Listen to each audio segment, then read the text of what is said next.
Hello my lovely soul family, आपके लिए एक और रीडिंग लेके आई हूँ जिसका आज का टॉपिक रहेगा आप शांत क्रोध से लाल पीले हुए जा रहे हैं आपके दुश्मन। तो क्रोध से क्यों लाल पीले हुए जा रहे हैं आपके विरोधी, आपके दुश्मन, जो कोई भी हैं आपके खिलाफत जो करते हैं वो कौन होते हैं आपके जीवन के दुश्मन।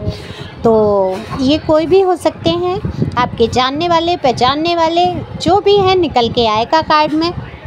तो देखने की कोशिश की जाएगी टैरो कार्ड के माध्यम से। जनरल रीडिंग रहने वाली है, आपसे रेजोनेट हो भी सकती है नहीं। तो सबसे पहले तो मैं क्षमा चाहती हूँ कि आज की जो रीडिंग है लेट हुई, क्योंकि मेरे साथ भी कुछ ऐसी घटनाएं हुई जिनकी कि मैं वीडियो में आपसे लास्ट में चर्चा करूँगी बीच में। उससे पहले रीडिंग की बात कर लेते हैं। देखो, अगर किसी के जीवन में कोई बहुत ही परेशानी है, तकलीफ़ है या आपको रास्ते नहीं मिल रहे हैं, तब आप पर्सनल रीडिंग ले सकते हैं। और पर्सनल रीडिंग जो है फ्री नहीं है, फीस भी कुछ ज़्यादा नहीं है। दिए हुए नंबर पे संपर्क कर सकते हैं, ये व्हाट्सएप नंबर है। व्हाट्सएप पे आइए, बात करिए, अपना रीडिंग बुक कराइए। बुक कैसे होती है कि आप पे कर देते हैं, उसके बाद आपकी रीडिंग कर दी जाती है, आपको टाइम दे दिया जाता है और आपकी रीडिंग हो जाती है। तो आप समझ ही गए होंगे। तो चलते हैं, कार्ड मैंने पहले ही शफल कर लिए हैं। तो रीडिंग पे आ जाते हैं कि आप शांत हो गए हैं तो क्रोध से आपके दुश्मन जो है बिल्कुल लाल पीले हो रहे हैं। देखो, दरअसल आपके अंदर बहुत ही शांति आई है, कहीं ना कहीं अवेकन हुए हैं आप, परिस्थितियों से गुजरे हैं, ऐसी परिस्थितियों से गुजरे हैं कि अब आपको छोटी मोटी चीज़ें लगती हैं। ये किसी का क्रोध करना, किसी का ऊल जुलूल बर्ताव करना, कहीं ना कहीं आपको अब ये समझ में आने लगा है ये सारी चीज़ें व्यर्थ हैं। तो ये आपके साथ बहुत ही अच्छा हुआ है, ईश्वर की कृपा है। कहते हैं शांति अंतर मन में जिसकी आ जाती है उस पर ईश्वर की बहुत बड़ी कृपा होती है, क्योंकि लोग तो जो है जरा सी बात पर इतना क्रोधित हो जाते हैं कि उनको ये होश ही नहीं रहता है कि वो कर क्या रहे हैं। यही वाक़या आज मेरे साथ हुआ, लेकिन परमपिता परमेश्वर की इतनी शक्ति या असीम कृपा कहूँगी मेरे ऊपर है कि मुझे शांत रहने की शक्ति ईश्वर ने प्रदान की है। तो मेरे फ्लैट में ही है नीचे, हालांकि मैं ये कह रही हूँ इसलिए शायद उदाहरण के रूप में आप भी समझ सकेंगे कि नीचे फ्लैट में है, सबसे नीचे वाले फ्लैट में, और मैं ऊपर फ्लैट में रहती हूँ। तो उनको क्या हुआ अचानक से, क्या इतना गुस्सा क्रोध किस बात पे चढ़चढ़ाहट आई कि उन्होंने मेरे कपड़े पड़े थे ऊपर से पानी वानी फेंकना शुरू कर दिया और परेशान करके रख दिया मुझे। मैंने बस उनको यही बोला, धैर्य रखो, क्यों इतना परेशान हो रहे हो। और फिर मुझे बड़ा हंसी आई। हालांकि उनका फेंका हुआ पानी दूसरे लोगों पे गया तो उन्होंने उनको गालियां दी और अपनी बेइज्जती खुद करा ली, और मैं शांत रही। मैं ये सब मूर्ख दर्शक बन के देख रही थी। तो ईश्वर परमात्मा कराते हैं, क्योंकि पलट के मैंने जवाब नहीं दिया तो मेरे बदले पड़ोस से उनको गालियाँ पड़ी। तो ईश्वर की ही ये कृपा थी कि आप किसी के साथ अगर बुरा करेंगे तो ईश्वर आपको दंड देगा ही देगा। आफ्टर दी ब्रेक 2-3 घंटे बाद फिर से आई, फिर से कीचड़ पानी ये फेंकना शुरू किया। तो इस प्रकार के बहुत लोग जो होते हैं उनको समझ नहीं आता, दुनिया चांद पे चली गई और कहीं एक चींटा अगर उनके यहाँ चला जाता है, उनकी रस्सी पे भी चला जाता है, तो वो इतना क्रोध और अशांति और अपने लिए ही कहीं ना कहीं अशांति पैदा कर लेते हैं जीवन में। अब किसको अशांति हुई, बहुत डिस्टर्ब हुई, फालतू मुँह चलाया, और मैं सुन भी नहीं रही हूँ, मैं भजन कर रही हूँ, भजन चल रहे हैं मेरे यहाँ, और फिजूल। बड़ा ही तरस आया मुझे, ईश्वर करे उनको सद्बुद्धि दे और वो आगे बढ़ सके। फुल फैमिली साइको है मेरे फ्लैट के नीचे ही, तो बड़ा ही कष्ट होता है उनको देखकर, सभी से लड़ाई झगड़ा करना और दुश्मनी बांधकर बैठ जाना। ऐसे ही आपके जीवन में कई लोग आए जो कि आपको बेहद सताया, परेशान किया। आपने किसी से पंगे नहीं लिए, किसी से आप लड़े भिड़े नहीं। हाँ, पहले आप जवाब दे देते थे, आप भी सोचते थे कि मैं क्यों दबूँ, मैं ही क्यों सुनती रहूँ या सुनता रहूँ। मेल फीमेल दोनों के लिए यहाँ पर रीडिंग है। तो ऐसी विचित्र घटनाएं आपके साथ होती रहती हैं। ये बहुत छोटी सी बात है, बेहद तुच्छ सी बात जो मेरे साथ हुई, तो ऐसे ही अब आपको ये तुच्छ बातें लगने लगी हैं।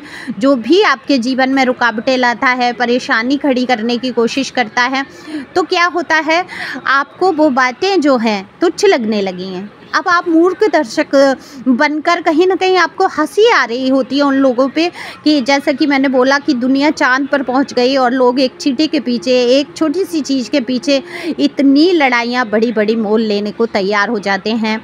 क्या करते हैं, अपने ही मन का सुकून खो देते हैं, अपने ही मन की शांति को खो देते हैं। ये समझ ही नहीं पाते कि जो आपका बुरा करने की सोच रहे हैं, ये इनके साथ खुद ही बुरा हो रहा है। बीपी हाई हो रहा है, खून जल रहा है और आस पड़ोस में भी इज्जत उछल रही है। इसका तो अनुमान ही नहीं होता इन लोगों को। तो जब आप शांत हो गए हैं, आपने मुंह चलाना छोड़ दिया, आपने कुछ भी कहना है, इतना कि इनको इतना इग्नोर कर दिया जैसे कि ये आपके सामने भी खड़े होकर अगर कुछ कह रहे हैं तो आप ऐसे हो जाते हैं जैसे कि आपको ये दिखाई नहीं दे रहे हैं। तो बिल्कुल इतनी शक्ति आई है आपके अंदर, सहन शक्ति, ये किसकी एनर्जी है मुझे नहीं पता।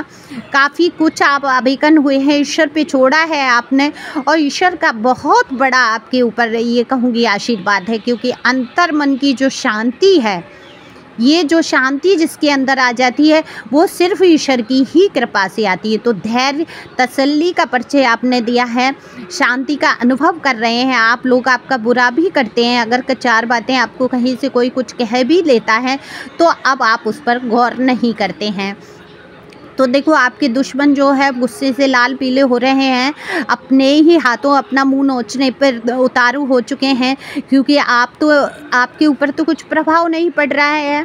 आपके साथ बुरा करने की बहुत कोशिश की जा रही है, व्यर्थ में ही आपके पीछे पड़ गए हैं।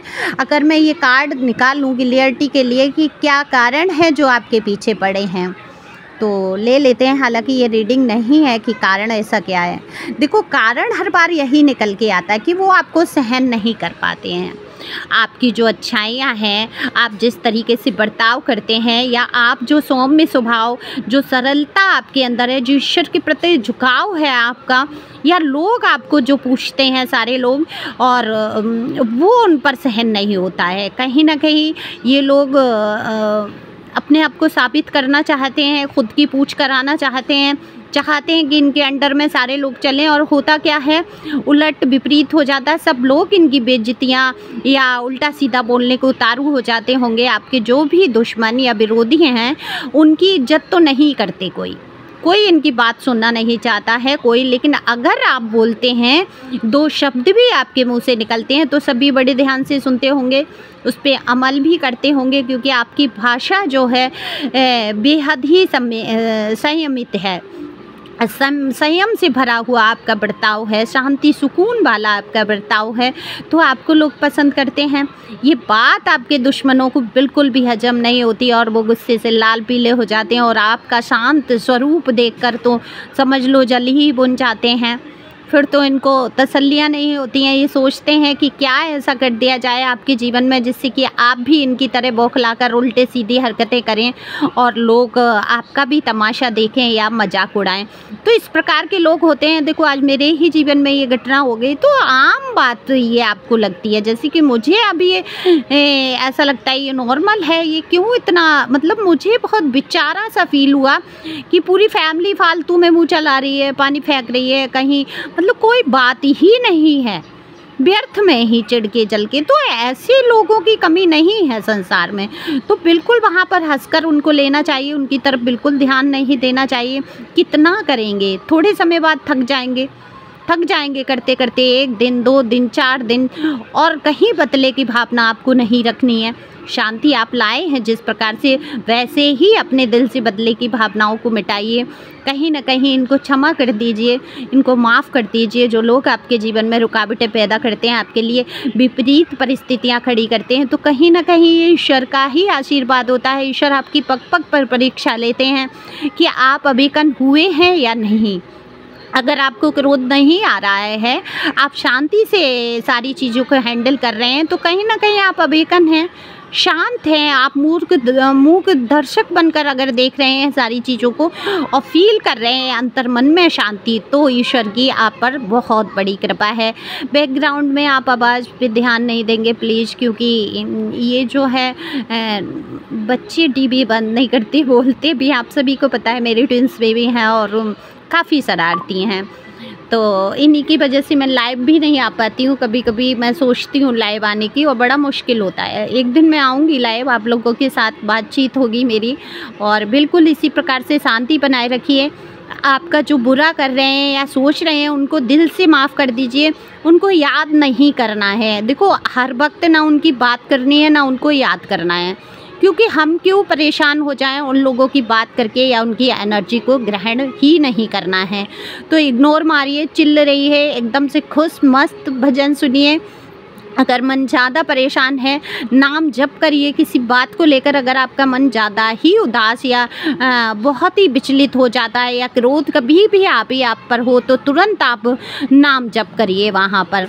तो जब नाम जप की महिमा आप जानते ही हैं सभी कितनी बड़ी है, तो जब आप नाम जप करना शुरू कर देते हैं तो आप अपने अंदर इतनी मस्ती और मगनता पाते हैं कि संसार का कोई व्यक्ति आपको नज़र नहीं आता है, ना उसकी बातें बुरी लगती हैं, ना उसका बर्ताव बुरा लगता है। कहीं ना कहीं देखो एक पिक्चर तो बनाई रखी है ईश्वर ने, सारी घटनाएं कहीं ना कहीं पहले से निर्धारित है, और जब इंसान चुपचाप से पिक्चर जैसे फिल्म देखने जाते हैं, हम उसमें कोई डिस्टर्ब नहीं करते हैं, हम देखते जाते हैं आगे क्या होगा क्या होगा क्या होगा। तो अगर जीवन को इस तरीके से देखा तो एंड तो मूवी का अच्छा ही होता है। तो आपकी भी ज़िंदगी की जो मूवी है, जो फिल्म है, उसका अंत अच्छा ही होगा। कहते हैं ना अंत भला तो सब भला, तो बिल्कुल अंत हमेशा अच्छा होता है। और ईश्वर परमात्मा जो है किसी के साथ बुरा नहीं करते हैं, तो परमात्मा सभी के हैं, बुरे लोगों के भी परमात्मा हैं। तो दुआएं करेंगे हम, ऐसे बुरे लोगों को सद्बुद्धि दें प्रभु, उनको रास्ता दिखाएं, मार्ग दिखाएं, धैर्य धारण कराएं, जिससे कि वो भी शांति से अपना जीवन जी सकें। तो इसी प्रकार से खुश रहकर मस्त होकर आगे बढ़ते रहिए, खुश रहें, मस्त रहें, आगे बढ़ते रहें। Thank you for watching my channel. Thank you Anjal, thank you god, thank you viewers. Late video के लिए मुझे क्षमा करें, क्योंकि बड़ा ही डिस्टरबेंस हो रहा था, तो मैं कर नहीं पाई रीडिंग। और पर्सनल रीडिंग अगर किसी को चाहिए तो दिए हुए नंबर पे संपर्क कर लो और अपनी रीडिंग बुक करा लो। देखो अगर आपके जीवन में तमाम उलझन है तो वो उस टाइम मत सोचा करो कि इतने पैसे खर्च हो रहे हैं, डिस्काउंट भी मत पूछा करो, ठीक है। जो फीस है देखो जिनको करानी होती है खट से तुरंत अपने पे करके अपना रीडिंग करा लेते हैं, छुट्टी, बात ख़त्म, उनको ठीक लगता है। और अभी तक तो ठीक ही लगा है, किसी ने मुझे उल्टा नहीं बोला, उसके लिए शुक्रिया, थैंक यू सो मच। ईश्वर का भी धन्यवाद मैं कहूँगी। तो आप लोगों को अगर मेरी रीडिंग अच्छी लगती है तो शेयर भी कर सकते हैं वीडियो, और सुपर थैंक्स भी दे सकते हैं। थैंक्स करिए, कमेंट्स में लिख सकते हैं, thank you divine, thank you so much.